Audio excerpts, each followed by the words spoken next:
Eu quero te mostrar isso porque a lei, presta atenção, a lei mata, mas o Espírito gera vida, amém? Isso é importante você saber, porque quando Paulo ele escreve para a igreja de Gálatas, ele é firme com a igreja de Gálatas, muito mais do que com a igreja de Corinto. Então a igreja de Corinto, ela era uma ótima igreja, sem dúvida nenhuma, uma bênção de igreja, mas ela se embriagava na ceia. Ela era uma igreja que ela comia carnes sacrificadas a ídolos. A igreja de Corinto era uma igreja que na ceia ela comia pão como se não tivesse comida em casa.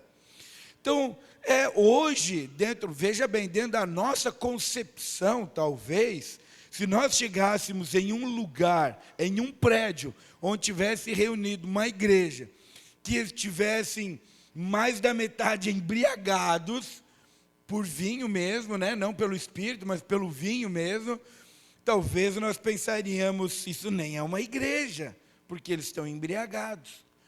Mas Paulo, ele explica, ensina e corrige a igreja de Corinto. Mas ele não é tão duro quanto a igreja, quanto ele foi a igreja de Gálatas. Para a igreja de Gálatas, ele foi muito mais firme. Por quê? Porque a igreja de Gálatas estava misturando a lei com a graça. Então ele diz: quem vos enfeitiçou? Quem? Quem vos tirou do caminho? Quem? E aí ele está dizendo, porque pregando um outro evangelho, no qual não há outro, senão esse que nós pregamos. E ele diz que qualquer um que pregar outro evangelho, que não seja o que eles estão pregando, de Cristo, da graça, seja anátema. Aí você pensa, ele está amaldiçoando. Não, ele diz que seja eu, ou qualquer anjo, pregar outro evangelho, que não seja o da graça, seja anátema. Anátema é amaldiçoado. Por quê? Porque não há outro evangelho. Mas a igreja de Gálatas, então estava misturando a graça com a lei.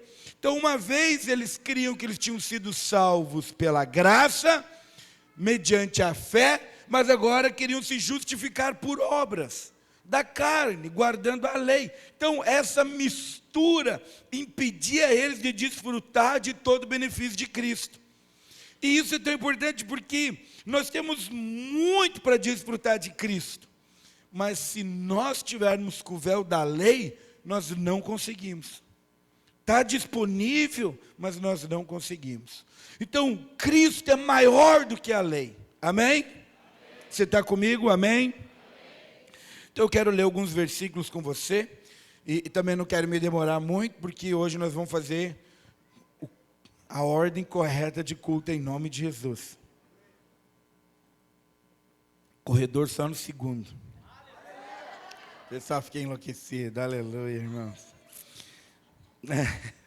Evangelho de João, capítulo 1, verso 45, diz o seguinte: Filipe encontrou Natanael e disse-lhe: achamos aquele de quem Moisés escreveu na lei, e a quem se referiram os profetas, Jesus, o Nazareno, filho de José. Amém? Amém? Então, veja bem, Moisés escreveu na lei que Jesus viria. Em qual momento que ele escreveu? Em que lugar que ele escreveu que precisa de um Salvador? Porque a lei nunca salvou ninguém. A lei não tem poder de salvar alguém. A lei ela tem poder de condenar e manifestar as obras da carne. Então você sabe que mentir é pecado, que a lei diz: não darás falso testemunho.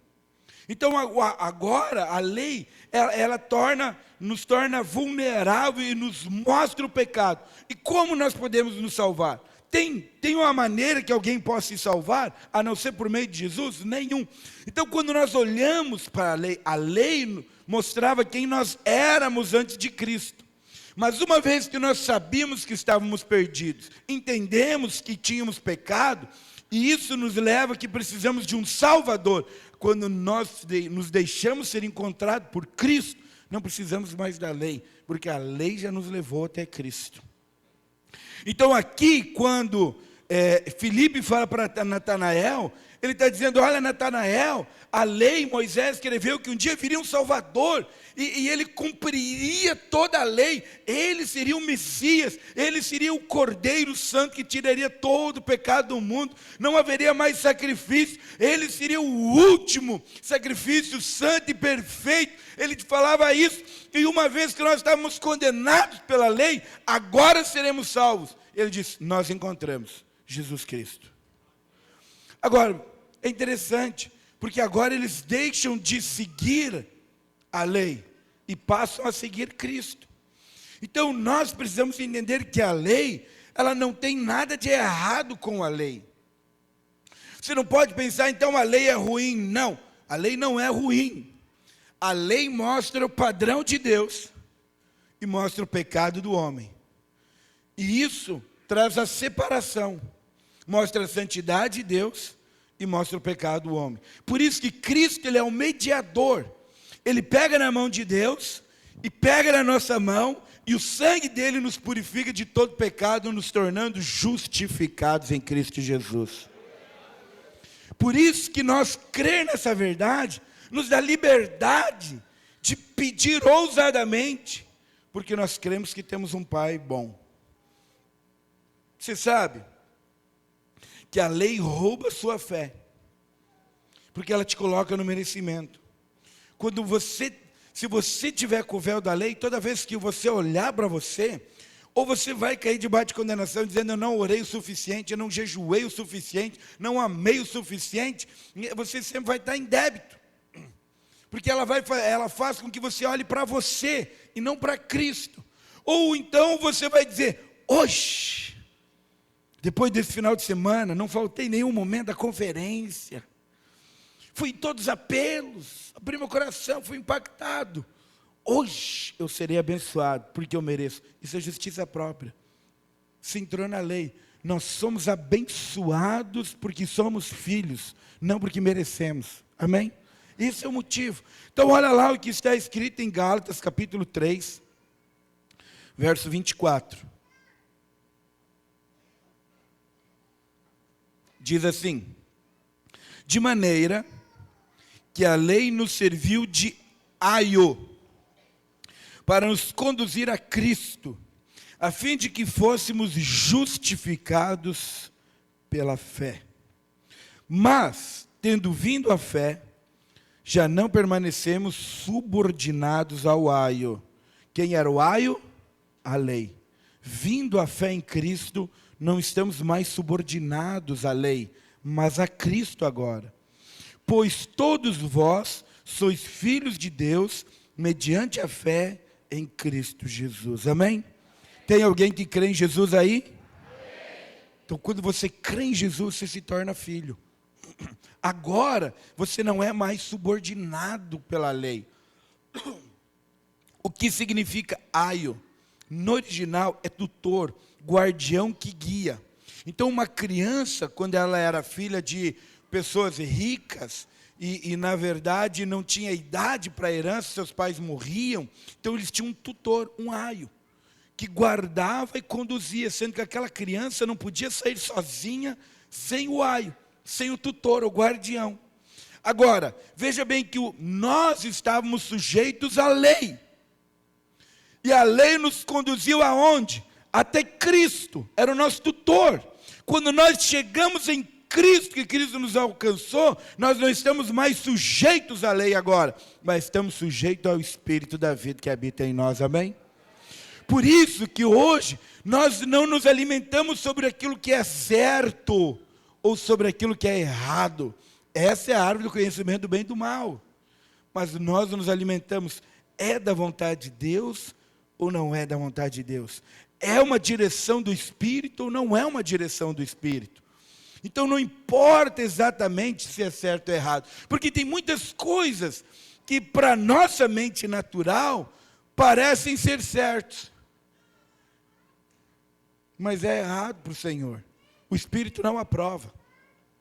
E há coisas que na nossa mente parecem equivocadamente erradas, mas o Espírito manda e aprova.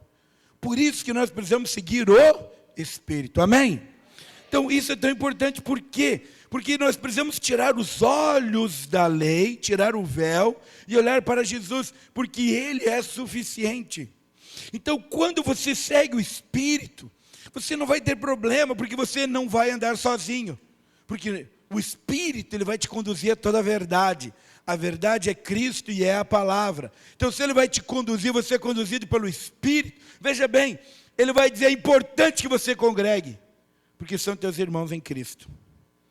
É importante que você não ande sozinho, porque nós somos membros do corpo de Cristo. Então veja que o Espírito, ele sempre vai te conduzir da maneira da palavra.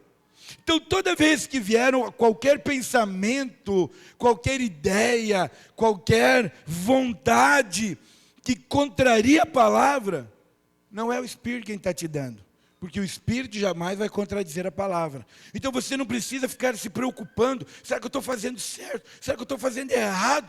Não, você só precisa dizer, Senhor, conduz a minha vida, eu quero te ouvir, eu quero te seguir, eu quero ter intimidade com o Senhor, ter tempo com Ele, e Ele vai te guiar. Agora, Ele vai te mostrar aquilo que você deve fazer mediante a palavra, e Ele vai te fortalecer para que você faça isso também. Isso é graça. Agora, a decisão de seguir o Espírito ou não, ela é sua, ela é minha, é cada um de nós. Então Paulo, ele está dizendo, não misture, porque se você misturar a lei com a graça, você anula o sacrifício de Cristo. Nós não devemos anular, porque Cristo é suficiente para nós, amém? Bom, por quê? João capítulo 6, verso 35. Aleluia, preciso correr com o meu tempo, quero orar com você também. Diz o seguinte, declarou-lhes, pois, Jesus, eu sou o pão da vida, e o que vem em mim jamais terá fome. Amém. Muito bom. E o que crê em mim jamais terá sede.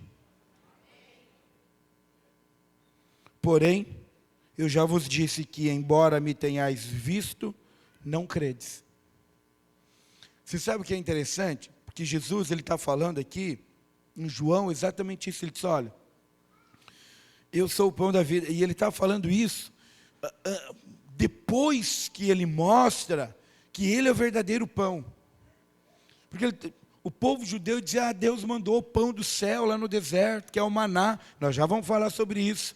Mas ele está dizendo, aí ele começa a dizer, eu sou. O verdadeiro pão que desceu do céu sou eu. Eu sou o verdadeiro pão. E ele está dizendo, o que vem a mim, jamais terá fome. Mas deixa eu falar um negócio para você. Você precisa ir até Jesus de que maneira? Com fome, para Ele te saciar. Se você vai até Jesus sem fome, como que você vai se saciar? Veja, Ele não está te obrigando, Ele está te mostrando o desejo que você precisa ter, o prazer de ter com Ele. Então, qual é o maior prazer que você tem? Um dia que você está com muita fome, muito, sabe, desesperadamente, assim, os 2 dias sem comer, negócio assim, pegado, e aí uns 2 dias que fica só falando de comida, de picanha, de alcatra, costela, e maminha, e vazio, e maionese, e Coca-Cola. Presta atenção, aí vamos colocar assim, olha só, aí você já está com fome, aí parece que aqui começa a fazer aquele barulhão, aí você não consegue pensar mais em outra coisa. Aí alguém ainda chega para você e diz, o negócio é o seguinte, agora é 11 horas, 11 horas, 12:15 vai estar pronto lá em casa. Uma maminha mal passada, uma picanhazinha mal passada, costelinha, entendeu? Um aperitivinho, você chega lá. Agora, você vai ficar pensando no quê? Você está 2 dias sem comer, louco da fome, você está contando as horas. 1h15. 1h15, estou lá. Você não consegue pensar em outra coisa. Alguém chega pedindo para você assim, quem sabe vamos dar uma caminhadinha lá no Parque da Guarita. Diz, hoje não. Hoje não. hoje eu tenho almoço. Alguém diz para você assim, vamos dar uma bandinha lá no centro, dar um rolezinho lá no centro. Não, hoje não dá. Agora não dá. De tarde, qualquer outro momento, agora não dá. Por quê? Porque você está com fome.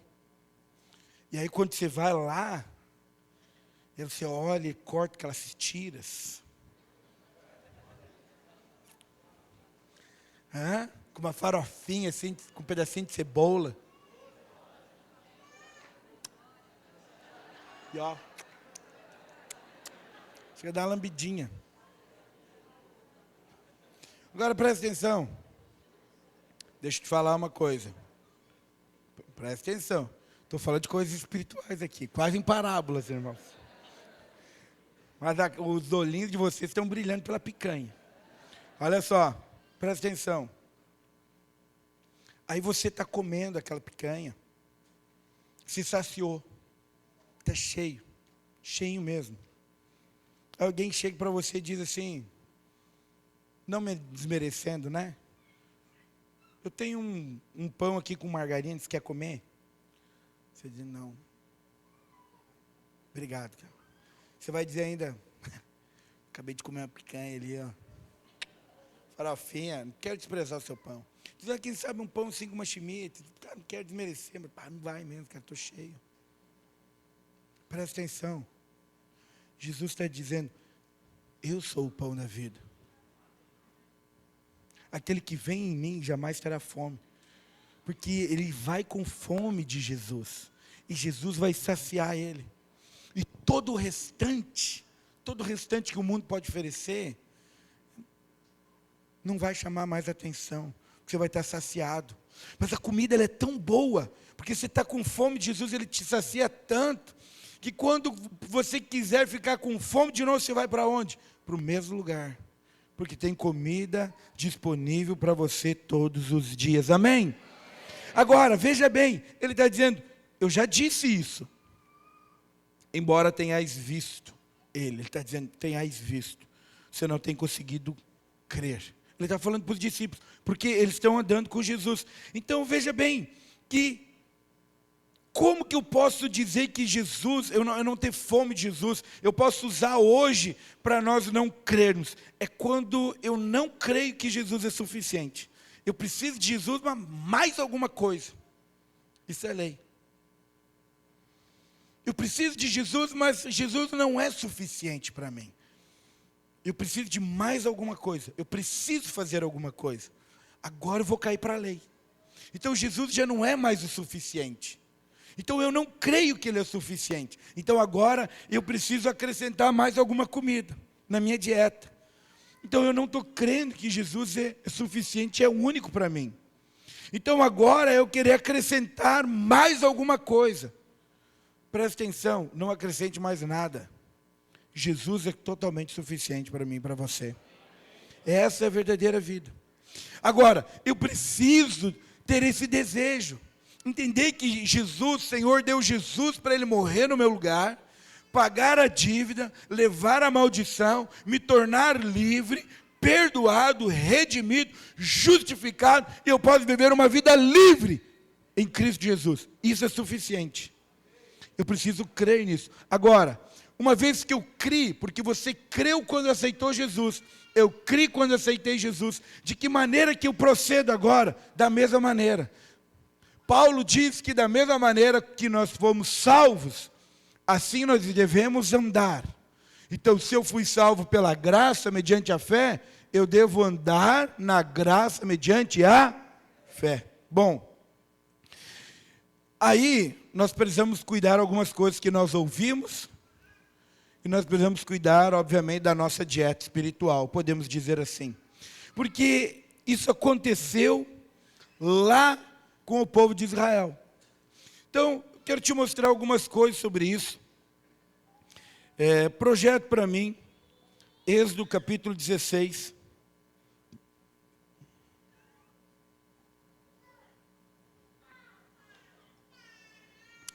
Verso 1.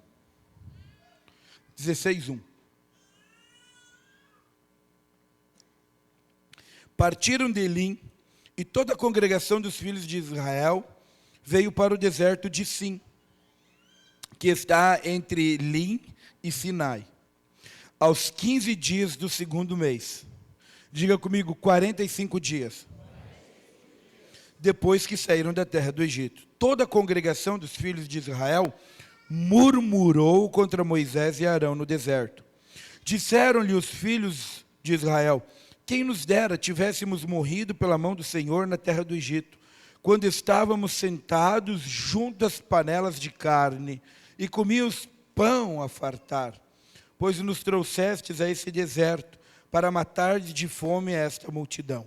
Bom, deixa eu te falar um negócio aqui. A primeira coisa que eu quero te mostrar aqui, eles não comiam nem carne, nem se fartavam de pão, porque eles eram escravos. Mas eles disseram isso por causa de um motivo, de algumas pessoas que estavam no meio e induziram eles a murmurar. Mas a murmuração é a expressão da ingratidão, de justiça própria. Então, vamos colocar assim. Quem é pai aqui? E mãe? Quase todo mundo. Aleluia. Vou te falar um negócio para você. Você é grato porque você é pai e mãe, sim ou não? Sim. Então não murmure de seu filho. Se você é grato que você é pai e mãe, não murmure de seu filho. A murmuração é um coração de ingratidão. Quem aqui é filho? Todos são filhos, irmão. Você nasceu de alguém, né? Por favor. Você esqueceu?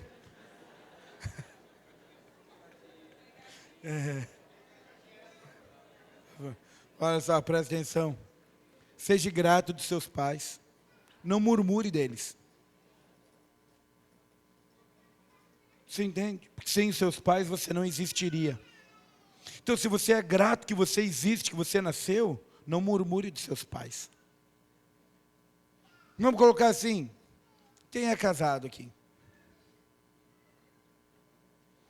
Até perigoso fazer essa pergunta, né? Você é grato pelo cônjuge que você tem? Então não murmure. Se for murmurar, isso é ingratidão. Você entende? Olha só. A ingratidão, ela mostra que Jesus não é suficiente para você. Você não tem um coração grato. Você não tem um coração grato pelo cônjuge, pelo filho, pelos pais. Se você reclama do trabalho, talvez você reclama da empresa. Então, às vezes, o teu sonho era ser empresário. Se tornou. Agora reclama. Porque tem que trabalhar mais. Você entende? E que tem que pagar imposto. Murmuração. Então, presta atenção. A murmuração, ela expõe um coração ingrato. Mas isso, veja bem, quando Jesus é suficiente, você entende que tudo é dele, por meio dele, para ele, você gera em você um coração grato, porque ele é suficiente para você. Então não murmure, e não ouça pessoas que murmuram. Você sabe que a fé, ela é contagiosa. A fé, ela é contagiosa. Se começa a andar com alguém de fé, você se contagia, você começa a dizer, eu cresci em fé, porque a fé é um espírito, ela passa mesmo, mas a incredulidade também, e a murmuração também. Então, se você anda com uma pessoa de fé, você cresce em fé, você começa a se tornar ousado nas suas orações, nas suas declarações, no seu andar, no seu falar. Por quê? Porque você está sendo cheio de fé. Mas se você andar com uma pessoa que vive murmurando, em algum momento você vai começar a murmurar. Por quê? Porque ela também vai induzir você a murmurar. Então, cuide com quem você anda. Cuide. Por quê? Para que você não deixe que Jesus não seja o suficiente. Diga comigo, Jesus é suficiente. Bom, agora, Êxodo 16, verso 4 e 5. E então disse o Senhor a Moisés: eis que vos farei chover do céu pão, e o povo sairá e colherá diariamente a porção para cada dia, para que eu ponha à prova se anda na minha lei ou não. Dar-se-á que ao sexto dia prepararão o que colherem, e será o dobro do que colherem cada dia, porque no sétimo eles não iriam recolher. Então agora o Senhor está dando, Ele podia dar o pão para a semana, sim ou não? Podia dar para o mês, sim ou não? Mas Ele dá para cada dia. Sabe por quê? Porque o Senhor quer ter um relacionamento, quer que você tenha um coração grato pelo dia que você tem, pelo que você vive, por aquilo que Ele te dá hoje. Seja grato por aquilo que te dá hoje. Então, quando Jesus ele ora o Pai Nosso, lá em Mateus capítulo 6, e Ele diz, olha, orareis assim, dai-nos o pão de cada dia. Eu sei que às vezes pessoas podem achar que são coisas naturais. Eu não acredito, porque todo Pai Nosso é espiritual, não tem nada natural. Eu acredito que esse pão é Jesus. Ele está dizendo que se você pedir, Jesus, dai-me o pão de cada dia, dai-me o alimento de cada dia, dai-me a fé de cada dia, dai-me uma porção da sua palavra todos os dias, obviamente Ele vai te dar, e você vai receber. Isso é incrível.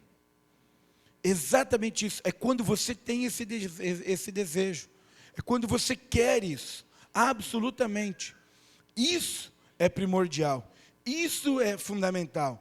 Então, o Senhor, Ele deseja ter o que com você? Um relacionamento. Diga comigo, Jesus deseja ter um relacionamento comigo. Isso é fundamental. Então, agora, o Senhor, Ele dá para o povo, e lá no verso 31 tem a descrição do maná. Ele diz assim, deu-lhe à casa de Israel o nome de maná. Era como semente de coentro, branco e do sabor como bolos de mel. Agora, quando nós continuamos olhando a história, nós vamos encontrar uma descrição lá em Números, do maná novamente.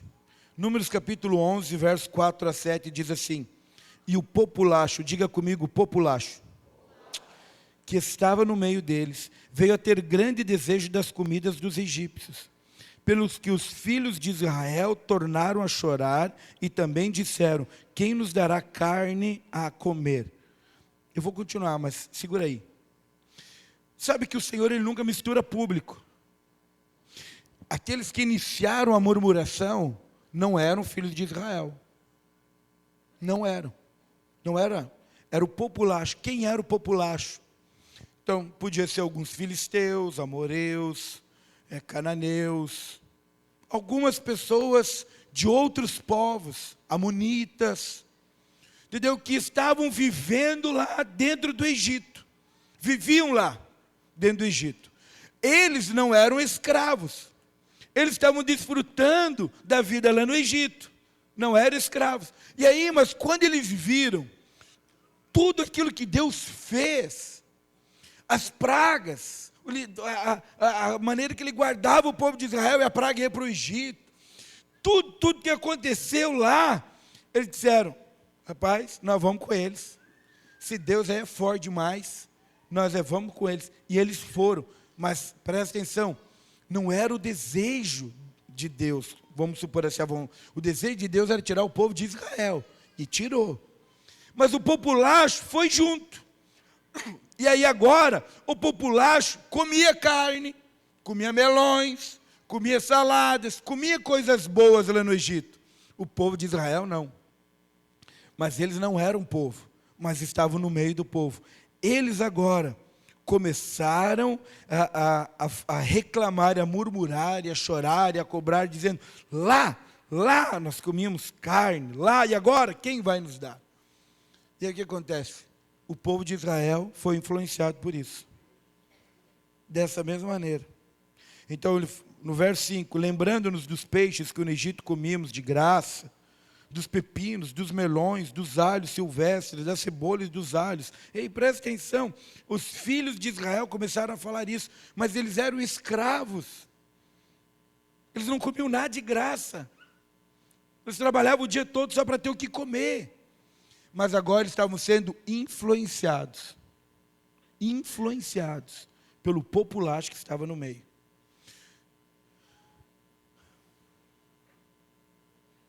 Deixa eu falar algo para você, irmão. Deixa eu ver como que eu vou falar. Está gravando, Leandro? Tem que cuidar mais ainda. Mas deixa eu falar algo para você. Vou te dar um conselho. se você não consegue, se você anda perto de alguém que murmura, e você não consegue liberar a palavra de vida, pare de andar com quem murmura. Porque ele não vai te levar a lugar nenhum. Não mesmo. Você precisa aprender a liberar palavra de vida. Ou não ande com quem murmura. Porque senão você vai como murmurar também. Então isso é tão importante, por quê? Porque a palavra fala que, e nós precisamos entender isso, que todo aquele que crê em Jesus e o confessa como Senhor e Salvador será, uma vez salvo. Agora, vou te falar algo. Essa é a base que nós cremos, e é verdade. É o que a palavra diz. Mas nós não temos como saber quem crê e quem não crê. Talvez você pode estar convivendo com pessoas que não creem. Acredito, preguei isso há uns cultos atrás. Acredito, mas não creem. E eles podem te levar a murmurar. Presta atenção, não murmure. A murmuração é uma expressão da carne, não do espírito.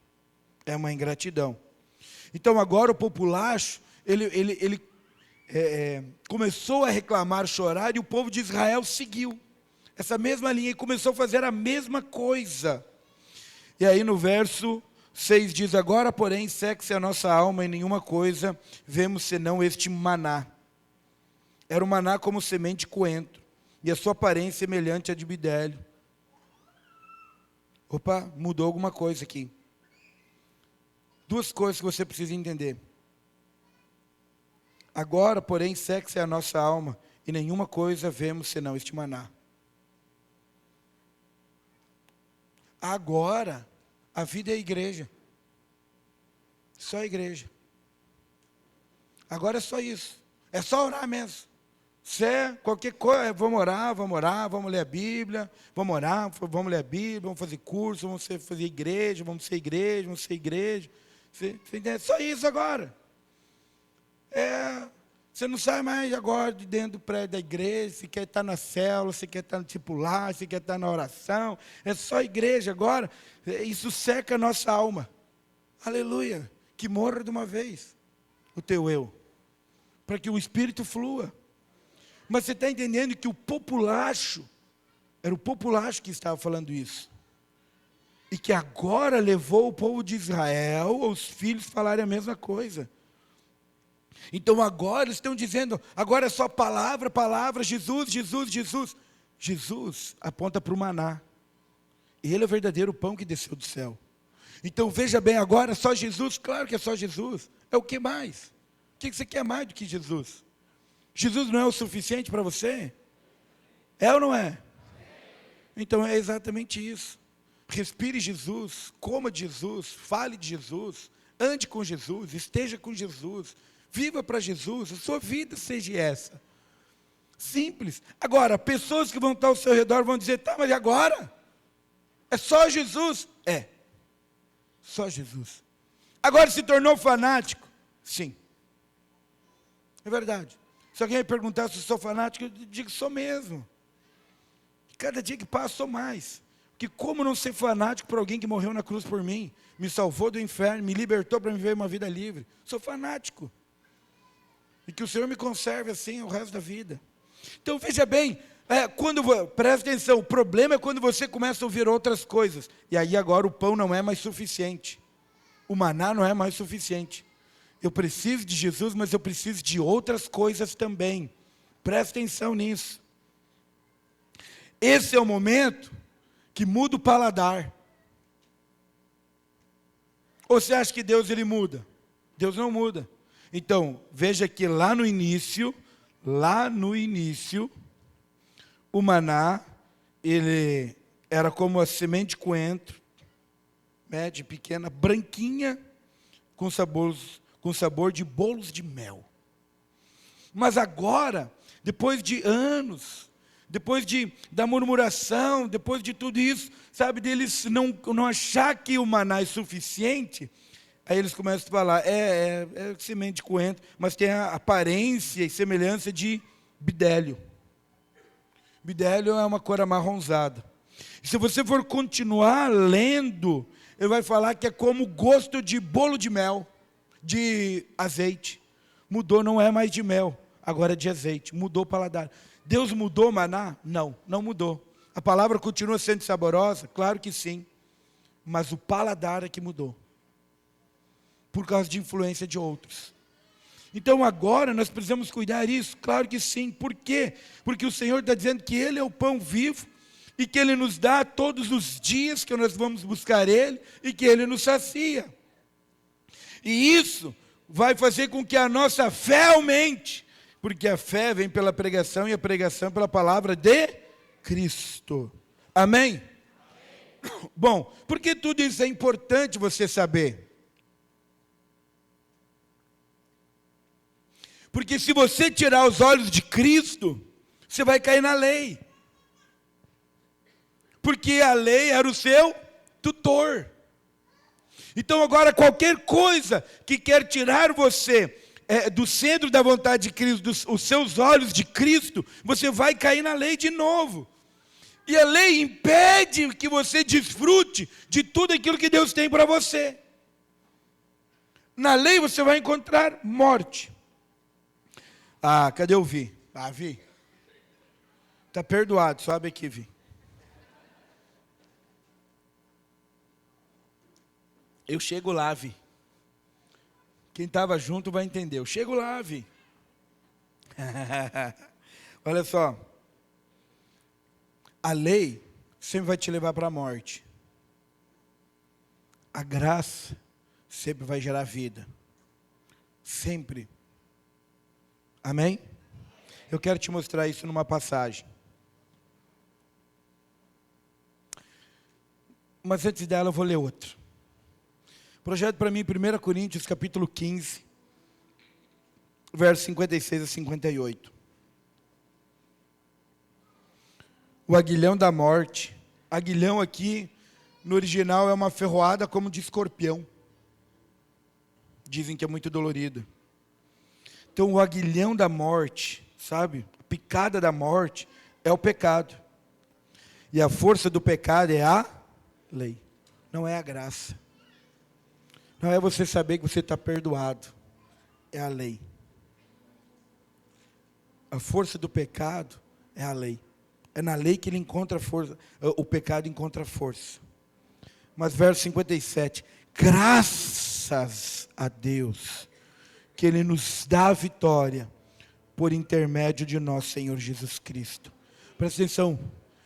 Você conquista a vitória? Não, você recebe ela. Por meio de quem? Cristo Jesus. Por isso, deixe a lei. Pare de olhar para a lei. Pare de olhar para você. Pare de se autoanalisar. Pare. Olhe para Cristo. A lei foi o aio tutor, te levou até Cristo. Quando você chegou em Cristo, permaneça olhando agora para Cristo. Ele é o nosso Senhor. Verso 58. Portanto, meus amados irmãos, sede firmes, inabaláveis e sempre abundantes na obra do Senhor, sabendo que no Senhor o vosso trabalho não é vão. Sabe? Sede firme, inabalável, seja abundante na obra do Senhor, olhando para Cristo. Sabe por quê?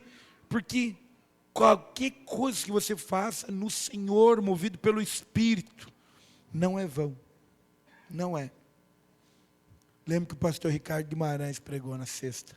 Ele está no monte olhando. Ele vê tudo. Então, seja dessa maneira. Por que isso é tão importante?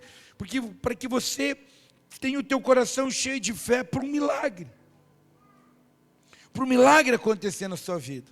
Se você tirar os seus olhos de Cristo, você vai olhar para você, vai se autoanalisar, vai se comparar, vai usar a lei para isso, e automaticamente você não vai ter fé o suficiente, porque a fé vem pela pregação, e a pregação de Cristo, da palavra de Cristo. Não é da sua capacidade, não é da sua força, não é da sua inteligência, não é da sua sabedoria, não, mas é de Cristo. Cristo é a sua força. Isso é fundamental. Eu quero te mostrar isso num grande milagre. Eu quero que você fique de pé, porque nós logo vamos orar. Mas não distraia.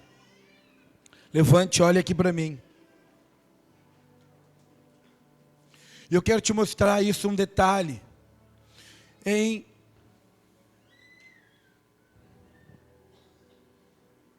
um grande milagre de Jesus. E o que Jesus, ele faz. Olha só, presta atenção aqui. Quando Moisés, ele subiu no monte, para que o Senhor desse a lei foi escrita em tábuas de pedra. Foi escrita em pedra. Deus escreveu com o dedo em pedra. Era um pedaço de pedra, assim, lisinha, como tábuas de pedra. Foi assim Nós que o vamos fazer Senhor essa escreveu. mesmo. Pro apelo vai ser essa mesmo. Pode continuar com essa base. A lei foi dada em tábuas de pedra.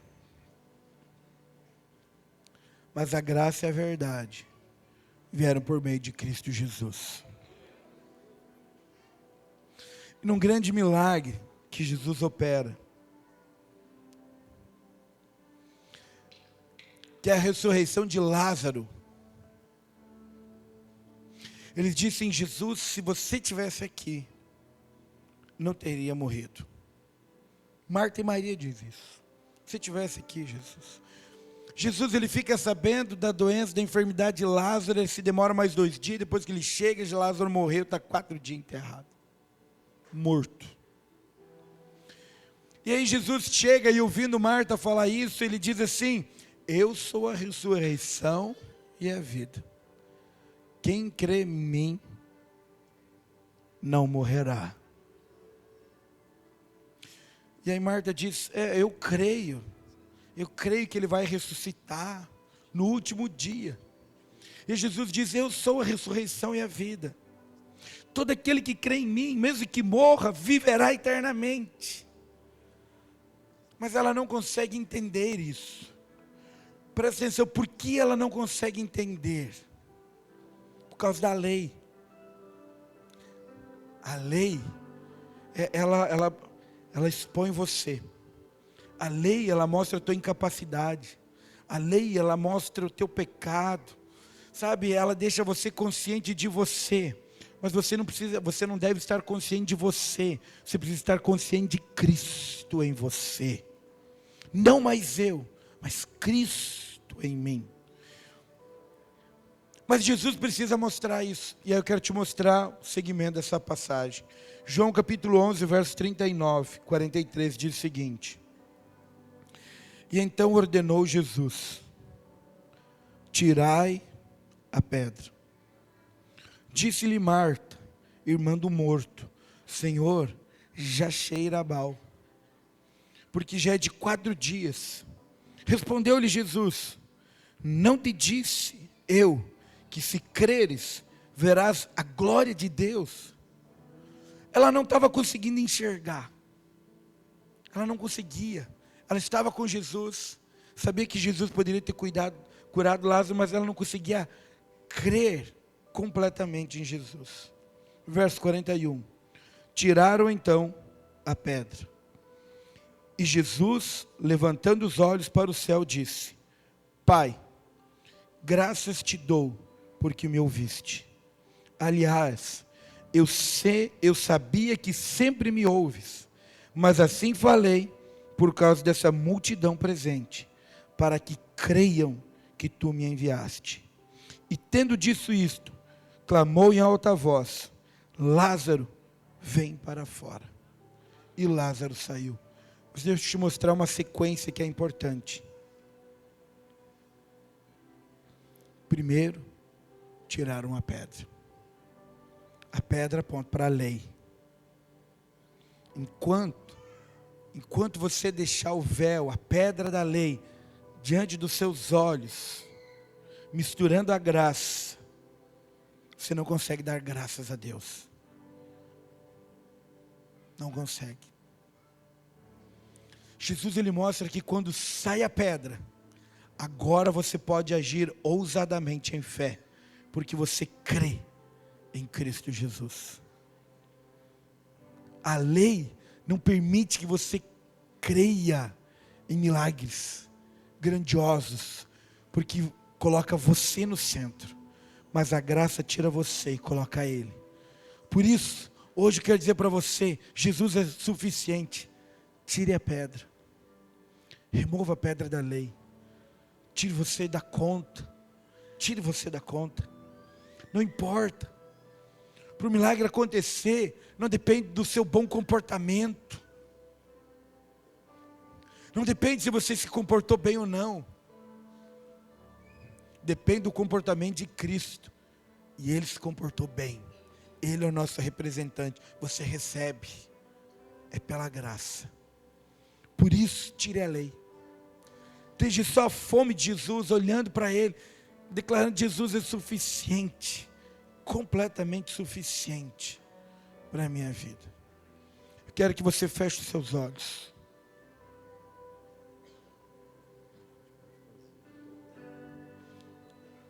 Tire os olhos de você, do seu problema. Tire. Coloque em Jesus. Remova a pedra da lei. Remova. Mas entenda que em Cristo Jesus você é filho.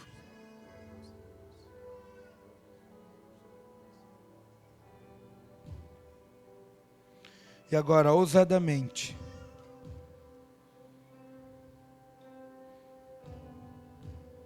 você pode orar pelo seu milagre. Pedra saiu. Agora você pode orar pelo seu milagre, livremente. Livremente. Não depende de você, só dele. O milagre está disponível. Se você tem buscado uma cura, está liberado. Ele é a cura. Se está procurando a provisão financeira, Ele é a provisão. Ele é o dono do ouro e da prata. Se está precisando de resolver algum problema no relacionamento, Ele é um contigo, com o seu cônjuge, tudo resolvido. Ele anda em harmonia, em unidade com o Pai e com o Espírito. Ele te ensina a viver essa unidade completamente. A banda vai cantar um louvor. Eu quero que você ore ousadamente agora. Peça como um filho pede a um pai. Seus olhos em Cristo.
Continue com seus olhos fechados.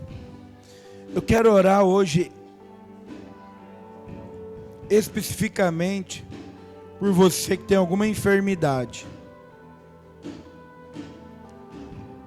Talvez alguma enfermidade que você tenha lutado há anos, há tempos, meses, dias, ou talvez agora, nessa semana, você chegou aqui com alguma dor, com alguma enfermidade. Se você tem alguma enfermidade, hoje eu quero que você creia que Jesus é a cura. Não depende de você, do seu bom comportamento. Só creia nele, absolutamente. Tem alguém que tem alguma enfermidade? Erga sua mão. Tem lutado. Eu gostaria que você viesse aqui na frente. Você, essa sua atitude de fé, sair do seu lugar e dizer: eu creio em Jesus, eu quero ir até lá. E eu creio que você vai ser completamente curado. Em nome de Jesus. Quero pedir para que os líderes venham para cá para orar. Você pode falar da sua enfermidade. Os discipuladores, venham para cá para orar. Vai falar a enfermidade, você ore. Ore.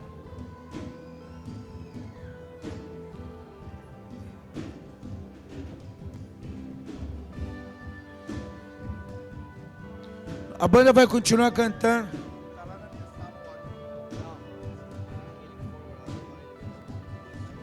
Conforme você for recebendo a oração, você pode voltar para o seu lugar.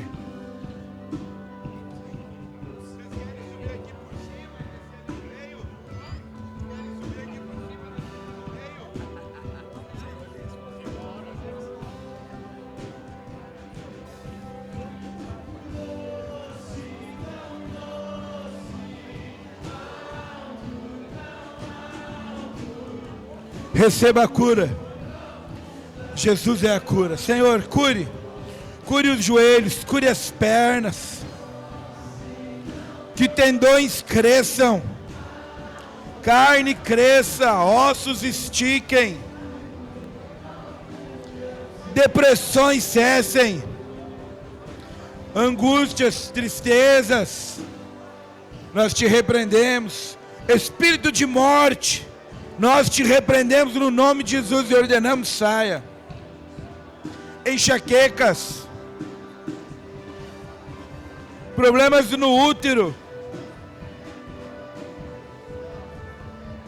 problemas estomacais, metástase, câncer, nós te repreendemos em nome de Jesus. Em nome de Jesus, nós te repreendemos. Problemas de pele, náuseas, em nome de Jesus. Problema nos olhos, nós te repreendemos agora. Inflamações no ouvido, paralisia, nós te repreendemos agora em nome de Jesus. Em nome de Jesus. E ordenamos que saia completamente, toda paralisia. Em nome de Jesus. Mas que volte para a vida saudável. Em nome de Jesus.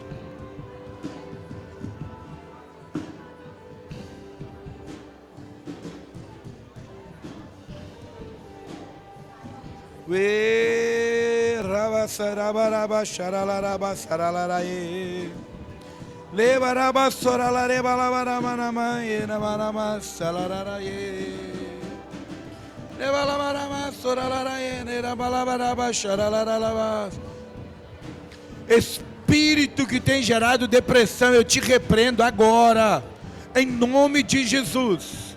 E ordeno: saia dessa vida e nunca mais retorne, em nome de Jesus.